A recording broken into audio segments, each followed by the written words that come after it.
Heart attack आया है। जो राम का रोल निभा रहे थे जो शख्स, उनकी मौत हो गई है। बहुत ही डरा देने वाली ये घटना है। राम का रोल निभा रहे इस शख्स की मौत हो गई है। जो आप देख रहे हैं, रामलीला का मंचन चल रहा था। 45 साल के सुशील कौशिक राम का रोल निभा रहे थे और अचानक से उन्हें हार्ट अटैक आ जाता है और उनकी मौत हो जाती है। स्टेज पर ही उनको हार्ट अटैक आता है। ये तस्वीर आप देख रहे हैं, यही है सुनील कौशिक, जो राम का किरदार, सुशील कौशिक जो कि राम का किरदार निभा रहे थे। और सुशील कौशिक की स्टेज जब परफॉर्म कर रहे थे, स्टेज पर राम का किरदार निभा रहे थे, उसी दरमियान उन्हें हार्ट अटैक आता है। ये चौंका देने वाला मामला है। विश्वकर्मा नगर है शाहदरा का, जहां पर रामलीला का मंचन चल रहा था और सुशील कौशिक मंच पर परफॉर्म कर रहे थे। और अगर आप गौर करेंगे तो पिछले 5 सालों में हार्ट अटैक के मामले इस तरह से तेजी से बढ़े हैं। अचानक से फास्ट एक्शन के दौरान लोगों को हार्ट अटैक आता है। सबसे डरा देने वाली बात यह भी कि 20 साल से कम लोगों को हार्ट अटैक आ रहा है। 20 साल से कम लोगों को, इसलिए जोखिम बढ़ गया है। एक्सपर्ट के मुताबिक क्यों बढ़ रहे हैं हार्ट अटैक के मामले, आइए हम कुछ डिटेल में आपको जानकारी देते हैं कि मामले आखिर बढ़ क्यों रहे हैं। देखिए, मोटापा जो है वो सबसे बड़ी समस्या है। सबसे बड़ा कारण बताया जा रहा है बिगड़ी लाइफस्टाइल, अनियमित खानपान, शरीर में बढ़ता कोलेस्ट्रॉल, जो कि हार्ट अटैक का कारण बन रहा है। और सबसे बड़ा कारण जो ये भी बताया जा रहा है कि कोविड-19 के बाद ये केसेस बढ़े हैं। कोरोना महामारी के बाद अचानक से रिस्क बढ़ गया। लोगों को चलते चलते हार्ट अटैक आ जाता है, जिम करते करते हार्ट अटैक आता है। मौतों में 30% से ज्यादा की बढ़ोतरी हुई है, जो कि सबसे ज्यादा चौंकाता है। तो क्या कोविड-19 एक बड़ा कारण है? ये भी एक बहुत बड़ा सवाल है। लेकिन अचानक से ये केसेस बढ़े क्यों हैं, इसकी जानकारी लेने के लिए हमारे साथ डॉक्टर राजू व्यास जुड़ रहे हैं। आप निदेशक हैं कार्डियोलॉजी विभाग के, फोर्टिस अस्पताल से हमारे साथ जुड़े हैं। नमस्कार सर, मैं निधि हूं आपके साथ और TV9 में आपका स्वागत है। लेकिन अचानक से ये जो केसेस बढ़ रहे हैं हार्ट अटैक के, जो हालिया मामला सामने आया, एक आर्टिस्ट की स्टेज पे परफॉर्म करते के दौरान मौत हो जाती है, हार्ट अटैक आता है, क्यों केसेस बढ़ रहे हैं, क्या वजह है इसकी?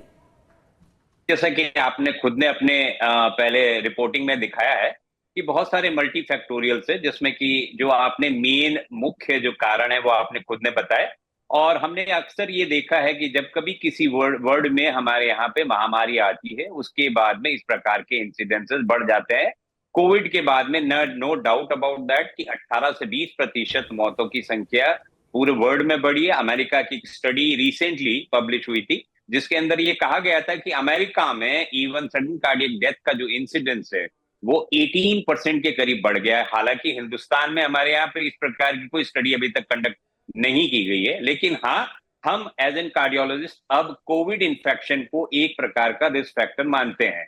बाकी जैसा कि आपने बताया कि बिगड़ी हुई लाइफस्टाइल, अनियमित खान पान, शरीर में बहुत बढ़ता हुआ कोलेस्ट्रॉल, मोटापा, ये पहले से ही नोन है। लेकिन अभी नया क्या हुआ है? अभी नया पिछले 2 सालों में ये हुआ है कि जिन व्यक्तियों को कोविड का इन्फेक्शन चाहे माइल्ड हुआ हो, मॉडरेट हुआ हो या सीवियर हुआ हो, हमारे में से बहुत सारे लोगों को पता भी नहीं है कि हमारे को कोविड इन्फेक्शन हुआ था कि नहीं हुआ था। इसलिए डरने की बात नहीं है। आपके माध्यम से तमाम आपके दर्शकों से निवेदन करूंगा कि जब कभी भी हमें ऐसा लगे कि किसी प्रकार के छोटे मोटे सिम्टम जो कि अनएक्सप्लेनेबल नहीं है, वो छाती में किसी भी प्रकार का दर्द होता हो, किसी प्रकार की कोई भी तकलीफ होती हो, तुरंत हमें अपने नियर बाय किसी फिजिशियन से मिलना चाहिए। और उनसे मिलने के बाद में ये हमें डिसाइड करना चाहिए कि हमें एक्चुअल प्रॉब्लम क्या है। अक्सर क्या है कि मैं अभी अपने OPD में भी देखता हूं, बहुत सारे लोग जो है वो सीने में होने वाले दर्द को एसिडिटी के साथ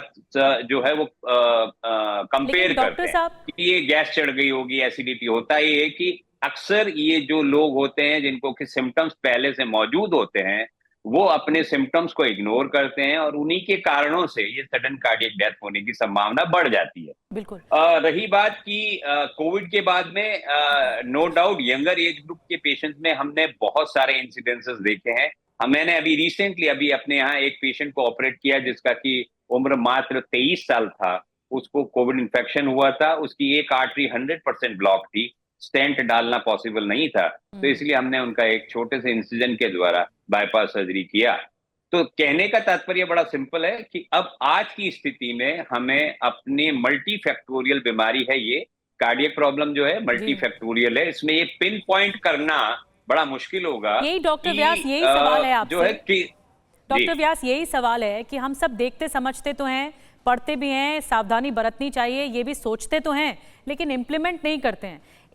आप बहुत सामान्य भाषा में ये जरूर बताइए कि एक व्यक्ति को कैसे पहचान होगी कि उसका दिल ठीक है या नहीं है, और कब डॉक्टर के पास जाने की जरूरत है, कब ज्यादा सावधानी बरतने की जरूरत है, और सावधानी क्या बरतें ये भी बता दीजिए।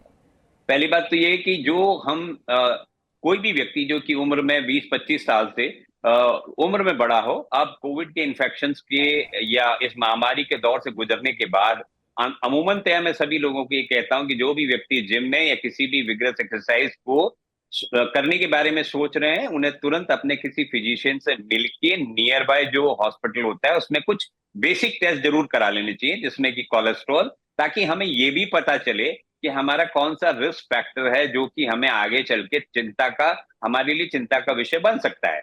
सभी लोगों को पता है कि हमारे लिए 5 जो मुख्य कारण है, उसमें एक जो है हमारा खान पान, एक्सरसाइज की कमी, मोटापा, उसके अलावा पॉल्यूशन, उसके अलावा कोविड का इन्फेक्शन, कोलेस्ट्रॉल का अधिक होना, स्मोकिंग, अल्कोहल इनटेक, और उसी के साथ साथ जो हमारी जो स्पेशली हमारे जो इंजीनियर भाई जो कि रात के समय में अमेरिका के लिए कार्य करते हैं, जो और दिन के समय में सोते, जिनकी दिनचर्या बिगड़ चुकी है, उन सभी लोगों को एक प्रिलिमिनरी कार्डियक इवैल्यूएशन अपना नियर बाय किसी फिजिशियन से जरूर कराना चाहिए। और मुझे लगता है कि अगर हम रिस्क को पकड़ लें कि कौन सा जो हमारा कारण है जिसके कारण आगे चल के हमें तकलीफ मिल सकती है, उसको अगर हम एड्रेस करें तो हमें इस प्रकार के इंसिडेंसेस से हम कॉमन मैन को बचा सकते हैं। बहुत बड़ी बात, बहुत बड़ी बात। डॉक्टर साहब, आखिरी सवाल, सावधानी क्या क्या बरत सकते हैं, अगर आप 5 पॉइंट्स में बता पाएं। सावधानी बड़ी सिंपल है।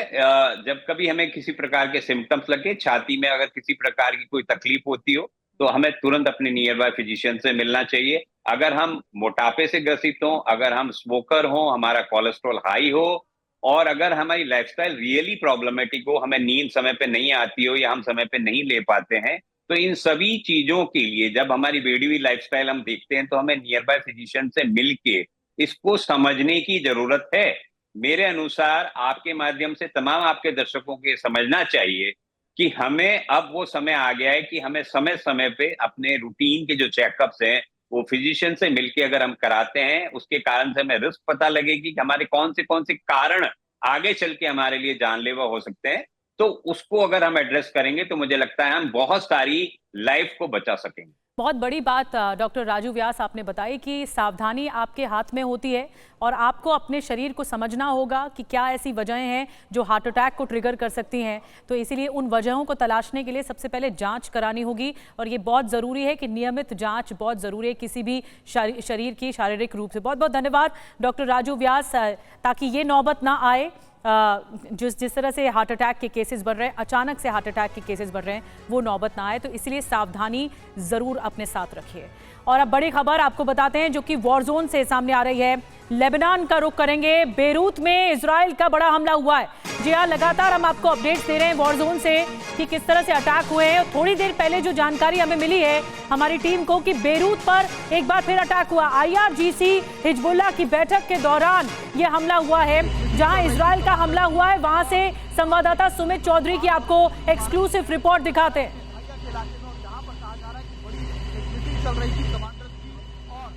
दहिया के इलाके में लगातार इजराइल की तरफ से एयर स्ट्राइक्स की जा रही हैं, और अगर आप देखें एक बार फिर से एक बड़ी एयर स्ट्राइक्स की गई है। कहा गया है कि इजराइल की तरफ से कि उन्होंने कराई, और देखिए ये मैसिव एयर स्ट्राइक्स की गई हैं। हालांकि कहा यह भी जा रहा है कि शायद हिजबुल्लाह के कमांडर्स के साथ कई जो ईरान के जो कमांडर्स हैं वो भी वहाँ हो सकते थे, उनके होने की संभावना जताई जा रही है। और यही वजह अगर आप देखें कि अभी यहाँ पर इन एयर स्ट्राइक्स को कैसे किया गया, आसपास के इलाकों में भी इसका भारी नुकसान हुआ है। ये देखिए बिल्डिंगों को भी, रिहायशी बिल्डिंग जो आसपास थी पूरी की पूरी तरह देखिए कैसे बर्बाद हो चुकी हैं, और ये दोनों तरफ इसके निशान आप देख सकते हैं। हालांकि देखिए अभी इन जगहों पर आग पर काबू पाने का काम किया जा रहा है। और ज़रा दूसरी तरफ देखिए, निशान उधर दिखाइए, जब रोड पर ये अटैक किया गया, बताया जा रहा है कि सुबह करीबन 5 बजे करीब ये एयर स्ट्राइक्स की गई, और जब ये अटैक किया गया तो आसपास की इमारतों को भी कैसा नुकसान पहुंचा है आप ये देखिए। और ये बहुत महत्वपूर्ण है क्योंकि अभी के जो ताज़ा हालात यहाँ पर है ख़ास तौर पर इजराइल के एयर स्ट्राइक्स के बाद खा रहा हूँ और ये कोशिश कर रहा हूँ कि आप ये समझें कि आखिरकार यहाँ के ताज़ा हालात किस तरीके से। दरअसल इजराइल अब उन पिन पॉइंटेड लोकेशंस को टारगेट कर रहा है जहाँ पर ख़ास बात ये कि जो हिजबुल्लाह के किसी भी तरीके की जो आप कह सकते हैं कि उनके कमांडर्स हो, उनके वेपन डिपो वो हो सकने की संभावना भी हो रही है।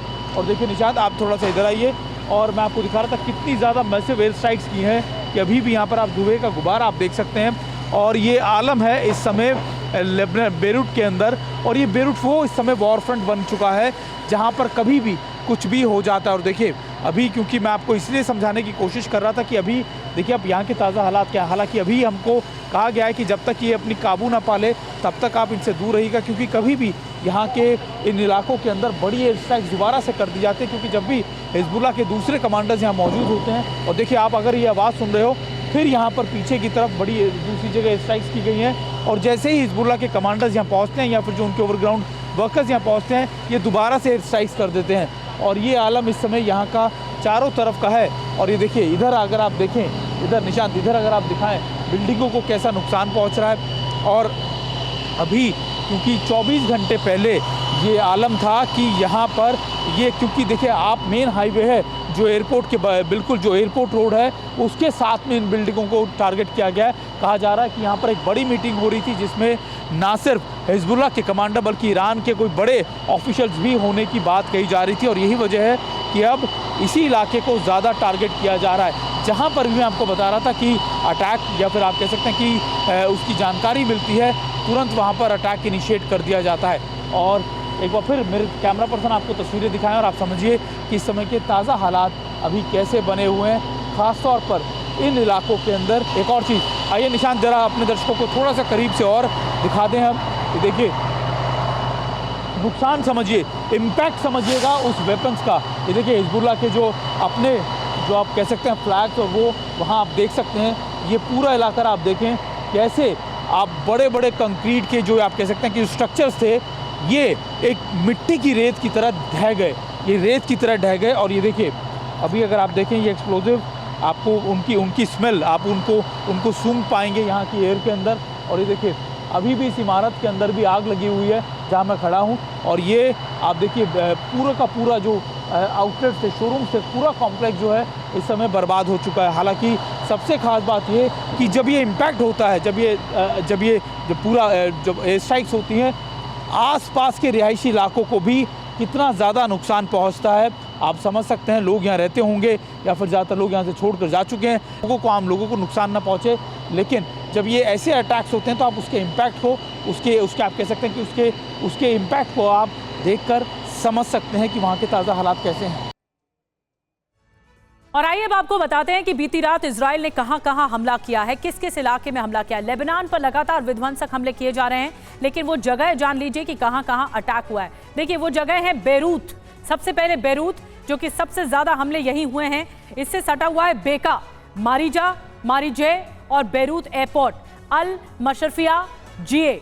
ये वो जगहें हैं जहां पर अटैक किया है, जहां को टारगेट किया गया है। बेरूत का दाया इलाका जहां पर है, वहां पर हिजबुल्लाह के कई वेपन डिपो रहे, वहां पर अटैक हुआ। इंटेलिजेंस सेंटर जो रहा हिजबुल्लाह का, उस पर प्रहार किया गया। कमांड सेंटर हवाई हमले में बताया जा रहा है 2 की मौत हुई है, 20 से ज्यादा घायल भी हुए हैं। तबाही कितनी मची है ये आपको बताते हैं। देखिए तबाही हिजबुल्लाह को तो देखने को मिल ही रही है, लेकिन लोग भी प्रभावित हो रहे हैं, आम लोग भी, सिविलियंस भी।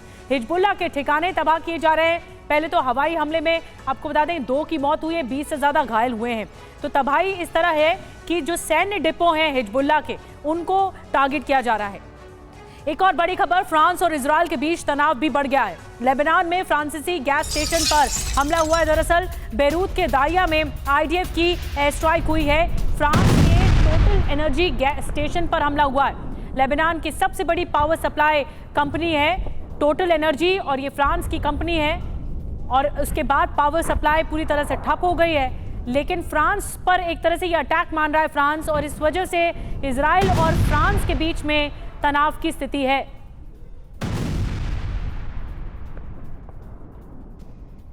तो ये वो पावर स्टेशन है जिस पर अटैक किया गया। ये सबसे बड़ा पावर स्टेशन है लेबनान का। यहीं से ही 90% से ज़्यादा जो बिजली सप्लाई है वो जाती है। लेकिन ये टोटल एनर्जी इसका नाम है और ये फ्रांस की कंपनी है। ऐसे में फ्रांस और इजराइल के बीच में तनाव बढ़ गया है क्योंकि इजराइल लगातार हमले कर रहा है और ये जो पूरा पावर स्टेशन है वो उसकी जद में आ गया है। एक और बड़ी खबर, इमैनुअल मैक्रों के बयान के बाद विवाद बढ़ गया। मैक्रों ने दरअसल ये कहा था इजराइल को फ्रांस कोई हथियार नहीं देगा। मैक्रों ने गाजा में हो रहे युद्ध पर यह बयान दिया था। लेबनान को दूसरा गाजा नहीं बनने देंगे, ये मैक्रों की तरफ से कहा गया था। तो जवाब में फिर बेंजामिन नेतन्याहू ने कहा था कि मैक्रों को शर्म आनी चाहिए। फ्रांस के समर्थन के बिना भी इजराइल जीतेगा, ये नेतन्याहू ने कहा था। तो ऐसे में अब ये तनाव और ज्यादा एस्केलेट हो गया क्योंकि फ्रांस की जो पावर सप्लाई कंपनी है या पावर सप्लाई स्टेशन है उसको निशाना बनाया गया अगर, तो फिर फ्रांस और ज्यादा चिढ़ जाएगा इजराइल से और तनाव और बढ़ जाएगा।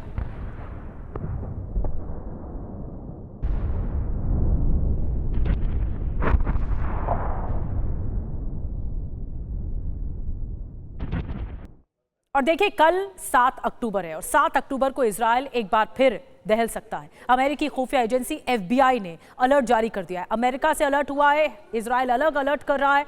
ईरानी प्रॉक्सी संगठन इजराइल पर बड़े हमले कर सकते हैं, जैसा पिछले साल 7 अक्टूबर को हुआ था। आपको याद होगा हमास ने अटैक किया था। हालांकि इजराइल ने 3 लेयर डिफेंस सिस्टम तैयार किया है और लगातार हमलों को ये 3 लेयर डिफेंस सिस्टम नाकाम भी कर रहा है। प्लान बड़ा है इजराइल का, लेकिन क्या प्लान है ये नहीं पता। जबकि बॉर्डर पर भी अतिरिक्त तैनाती कर दी गई है और लगातार प्रहार किया जा रहा है। तो क्या जो 7 अक्टूबर वाला संघार है क्या वो एक बार फिर से देखने को मिलेगा और बड़ा प्रहार होगा इजराइल पर? लाल सागर धधक उठा है और उसके पीछे है ईरान के सुप्रीम लीडर अयातोल्लाह खमेनी, जो इस वक्त इजराइल के टारगेट नंबर 1 है। जुमे के दिन जैसे जैसे खमेनी की जुबान से जिहादी तकरीरें निकलती रही, वैसे वैसे ईरानी प्रॉक्सी का जोश हाई होता गया। जैसे जैसे खमेनी इजराइल के खिलाफ जहर उगलते गए, वैसे वैसे ईरान के प्रॉक्सी संगठन इजराइल की तबाही का ख्वाब देखने लगे। और इसका असर यह हुआ कि ईरानी प्रॉक्सी संगठनों के हजारों लड़ाके इजराइल पर हमला करने के लिए तैयार हैं।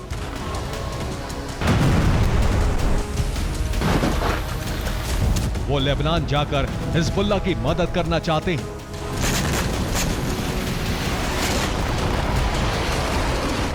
जुमे को दी गई तकरीर के बाद खामेनी ने ईरानी प्रॉक्सी के कमांडर्स के साथ बैठक की। इस बैठक में इजरायली तबाही का ब्लूप्रिंट तैयार किया गया। खामेनी ठीक वैसी ही चाल चल रहे हैं जैसी अमेरिका यूरोप में यूक्रेन को उकसाकर रूस के खिलाफ चल रहा है। यानी खामेनी प्रॉक्सी को आगे रखकर इजराइल को तबाह कर देना चाहते हैं। अब से ठीक 2 दिन बाद एक बहुत बड़ा हमला इजराइल पर हो सकता है। इसके लिए ईरानी प्रॉक्सी को हथियार पहुंच रहे हैं। साथ ही प्रॉक्सी लड़ाकों को गुरिल्ला युद्ध नीति के जरिए हमलों की ट्रेनिंग दी जा रही है, जिससे इजराइल को फिर दहलाया जा सके और हमला पिछले साल 7 अक्टूबर की तरह होना चाहिए। यानी 7 अक्टूबर हमले के 1 साल पूरा होने पर ईरान फिर से रोता बिलखता चीखता इजराइल देखना चाहता है। पिछले साल हमास ने दहलाया था, इस बार हिजबुल्ला और हूती साथ मिलकर हमला कर सकते हैं।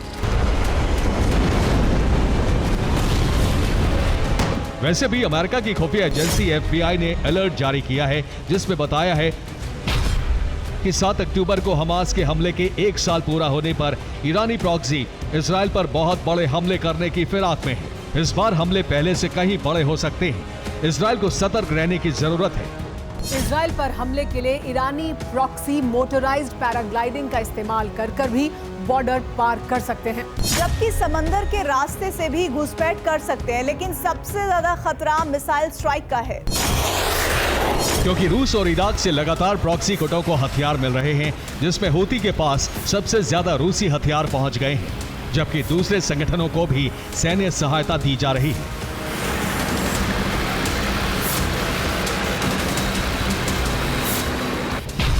इसी वजह से इजराइल 7 फ्रंट पर घिर गया है। पहला और सबसे हमलावर फ्रंट लेबनान बन चुका है, जहां से हिजबुल्लाह हमले कर रहा है। दूसरे फ्रंट पर वेस्ट बैंक से इजराइल पर हमले हो रहे हैं, जहां से हिजबुल्लाह की मदद कर रहा इस्लामिक जिहाद ग्रुप हमले कर रहा है।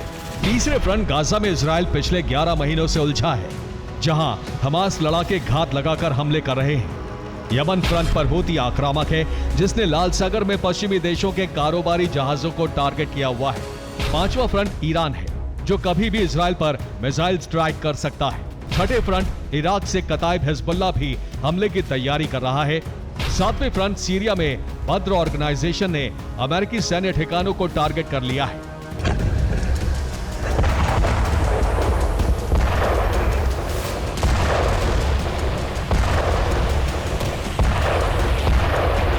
यानी हालात अरब में बेहद खौफनाक हो चुके हैं।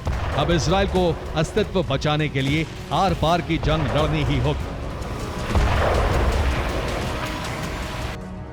और आइए आपको बताते हैं, ईरान के सुप्रीम लीडर अयातुल्लाह खामेनेई के फरमान के बाद ईरानी प्रॉक्सी पहले से ज्यादा विध्वंसक हो चुके हैं। कैसे 7 फ्रंट से इजराइल पर बड़े हमले की तैयारी इस वक्त की जा रही है।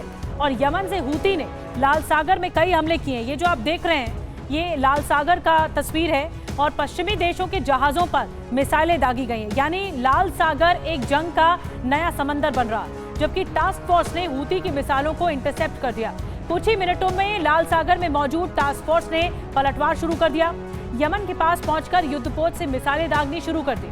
हूती के 7 ठिकानों पर ताबड़तोड़ प्रहार किए गए। युद्धपोत से उड़कर F-16 से यमन में घुसकर बमबारी की गई। हमले में हूती के 3 बेस को जबरदस्त नुकसान भी पहुंचा।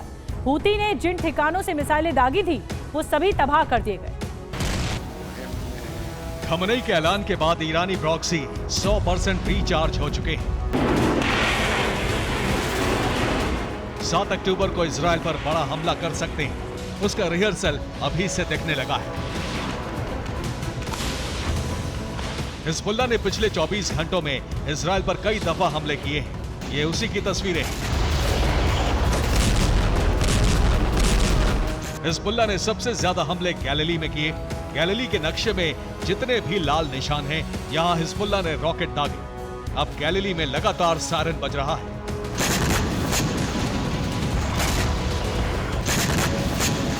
हिजबुल्लाह, हूती और हमास के अलावा कई फ्रंट से हमले इजराइल पर किए जा रहे हैं।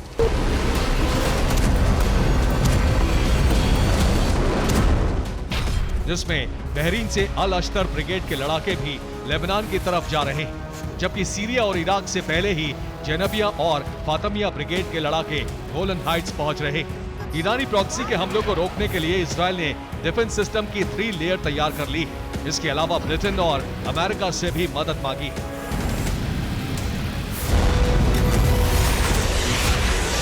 लाल सागर में ब्रिटेन और अमेरिका ने हूती के खिलाफ एक संयुक्त अभियान शुरू किया है, जिसमें हूती बेस पर हमले किए जा रहे हैं।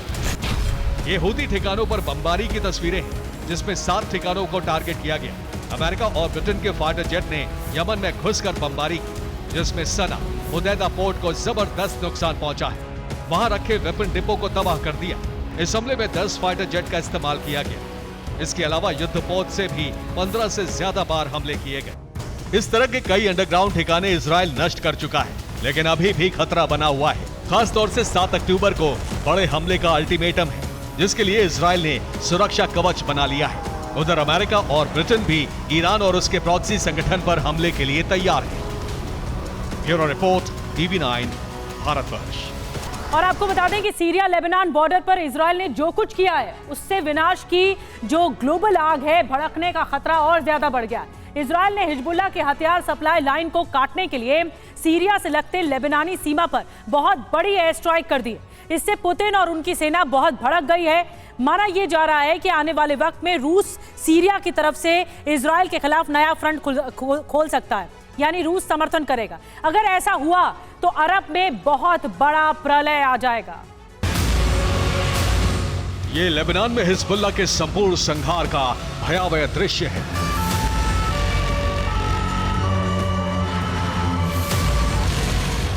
ये हिजबुल्लाह के अंत का अंतिम अभियान है।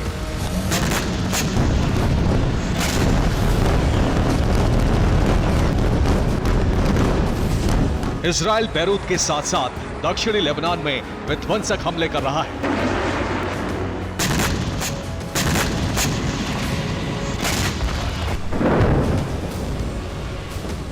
इजराइल ने अब हिजबुल्लाह के हथियार सप्लाई रूट को काटना शुरू कर दिया है।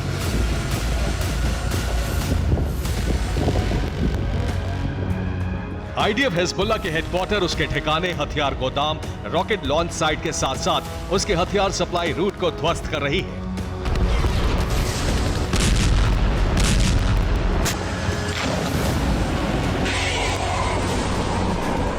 इजरायली सेना अब जिस नई रणनीति के तहत हमले कर रही है, उससे हिजबुल्लाह का अंत बहुत ही निकट आ गया है।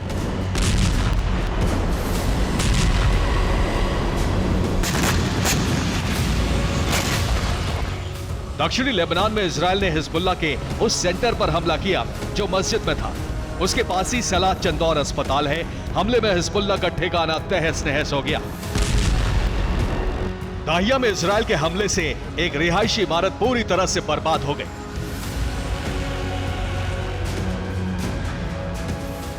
बेका में इजरायल ने 2 जगहों पर हमला किया। हमले में बहुत बड़ा विनाश हो गया।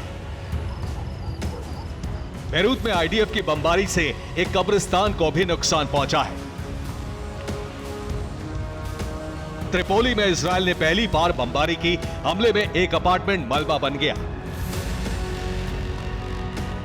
त्रिपोली में आईडीएफ के हमले में अल कसाम ब्रिगेड का कमांडर सईद अताअल्लाह मारा गया।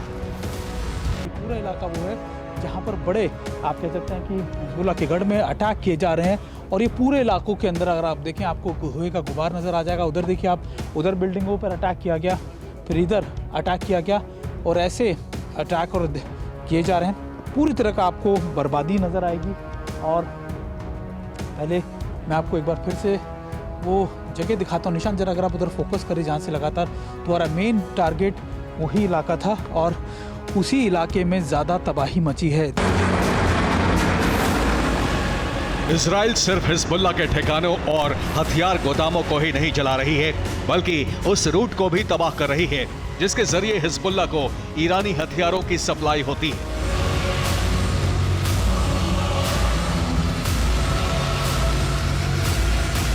ऑपरेशन सप्लाई कट के तहत हिजबुल्लाह ने पहली बार उत्तरी लेबनान और सीरिया बॉर्डर को निशाना बनाया। यहां इजराइल ने मसना क्रॉसिंग को तबाह कर दिया।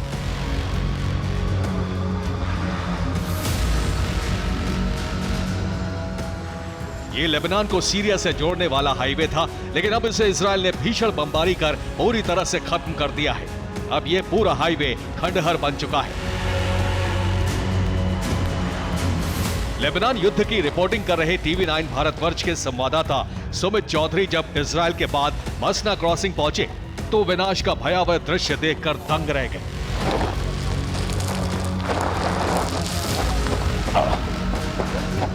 आप देखिए करीबन कितने मीटर अंदर तक ये पूरी सड़कें धंस चुकी हैं और उसका इम्पैक्ट सोचिए जो मिसाइल इजराइल ने इस्तेमाल की होंगी।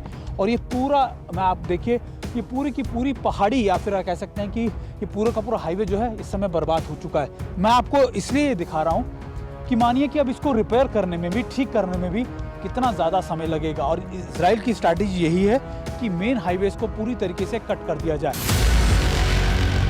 विध्वंसक हमले के बाद बहुत बड़े और गहरे गड्ढे बन गए। हाईवे इस तरह तबाह हो गया है कि गाड़ियों का आना जाना असंभव हो गया है। ये है वो इलाका, ये वो जगह जिस हाईवेज को टारगेट किया गया था खास तौर पर इजराइल की तरफ से। और ये देखिए पूरा बर्बाद कर दिया गया है रूट, यानी सीरिया से जोड़ने वाला जो रूट है। निशांत इधर दिखाइए, निशांत जो रूट जोड़ने वाला है खास तौर पर इजराइल से, माफ कीजिएगा, कि लेबनान से सीरिया को, उस रूट पे किस तरीके के अटैक किए गए हैं। ये देखिए अब यहाँ से कोई गाड़ी नहीं जा सकती। और इजराइल ने ये इसीलिए किया क्योंकि उनको लगता था कि यहाँ से हिजबुल्लाह जो है बड़े मूवमेंट कर रहा है। ये देखिए ये एयर स्ट्राइक्स की गई थी। गड्ढा आप देखिए कि कितनी ज़्यादा तबाही यहाँ पर हुई है। और इसमें पूरा का पूरा दोनों तरफ देखिए पूरे इस हाईवे को कैसे बर्बाद कर दे। इजराइल इसी तरह हर उस रूट को ध्वस्त कर रहा है जिसके जरिए हिजबुल्लाह को हथियार और दूसरी जरूरी चीजों की सप्लाई होती है।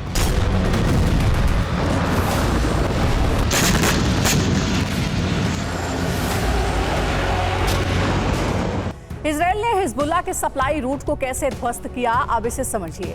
सीरिया से सटे लेबनान बॉर्डर पर आईडीएफ ने भीषण बमबारी की। इजरायली सेना ने बमबारी कर मसना क्रॉसिंग को तबाह कर दिया।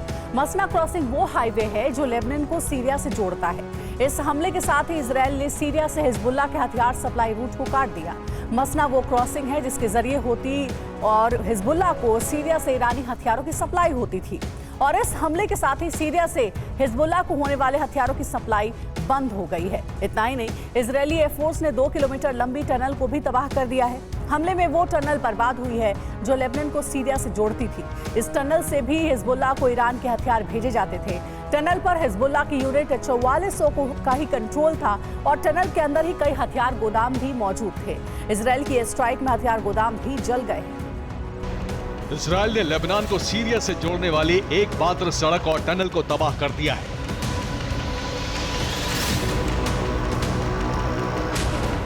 इसलिए अब हिजबुल्लाह के पास सीरिया के जरिए सप्लाई के लिए 3 रूट ही बचे हैं। ये रूट हैं मारबाउन, नहर अल कबीर, शेबा फार्म्स। लेकिन ये मुख्य सड़कें नहीं, ये जंगल या पहाड़ियों के बीच का कच्चा रास्ता है। इस पर ट्रक नहीं जा सकते, इसलिए हिजबुल्लाह को बड़े पैमाने पर तेज गति से हथियार ट्रांसफर नहीं हो पाएंगे। इसका फायदा इजरायल को मिलेगा।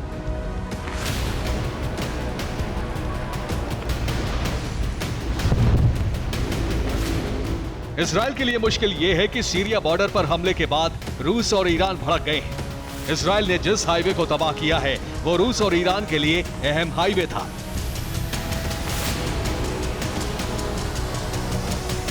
माना जा रहा है ऐसे में अब सीरिया की सीमा से रूस हिजबुल्लाह के लड़ाकों को इजरायल के खिलाफ उतार सकता है।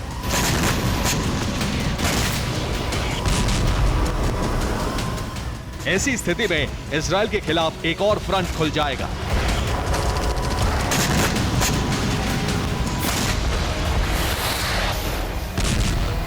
इजरायल के इस हमले पर रूस और चीन ने ऐतराज जताया है। ऐसे में अरब में महायुद्ध का खतरा बढ़ गया है।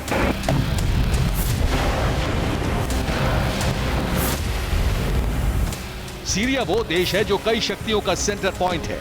सीरिया रूसी सेना का गढ़ है। सीरिया में ईरान के IRGC के हेडक्वार्टर और कई ठिकाने हैं। सीरिया में अमेरिका के बेस है। सीरिया में ISIS की मौजूदगी है। यहीं पर कई ईरानी प्रॉक्सी सक्रिय हैं। ऐसे में इजरायल के इस हमले से सीरिया में उथल पुथल मचनी तय मानी जा रही है।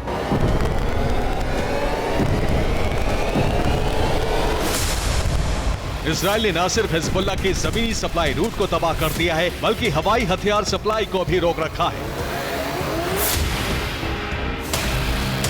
तेहरान से एक कार्गो प्लेन हिजबुल्लाह को हथियार सप्लाई करने के लिए बैरूत जा रहा था, लेकिन इजरायली सेना ने धमकी देकर उसे वापस लौटने पर मजबूर कर दिया।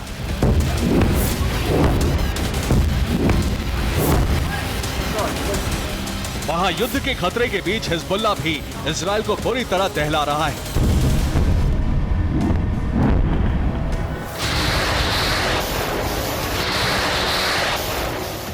हिजबुल्लाह ने 24 घंटे के अंदर इजरायल में 300 से ज्यादा रॉकेट फायर किए। हिजबुल्लाह के हमले से गोलन हाइट्स पर मौजूद IDF के ट्रेनिंग सेंटर में आग लग गई। हिजबुल्लाह ने कई धमाके करके इजरायल के साफेद को भी दहला दिया। हिजबुल्लाह के हमले के बाद गैलिली में कई जगहों पर आग लग गई। इजरायल का दावा है कि उसने हाइफा और रोशपिना में हमले को नाकाम कर दिया। हिजबुल्लाह अपने अस्तित्व की लड़ाई लड़ रहा है, लेकिन सच ये है कि उसकी सैन्य शक्ति करीब करीब खत्म हो चुकी है। उसके हथियार खत्म हो रहे हैं, सप्लाई ठप हो गई है। ऐसे में उसका अंत निकट लग रहा है। Bureau report, TV9, Bharatvarsh.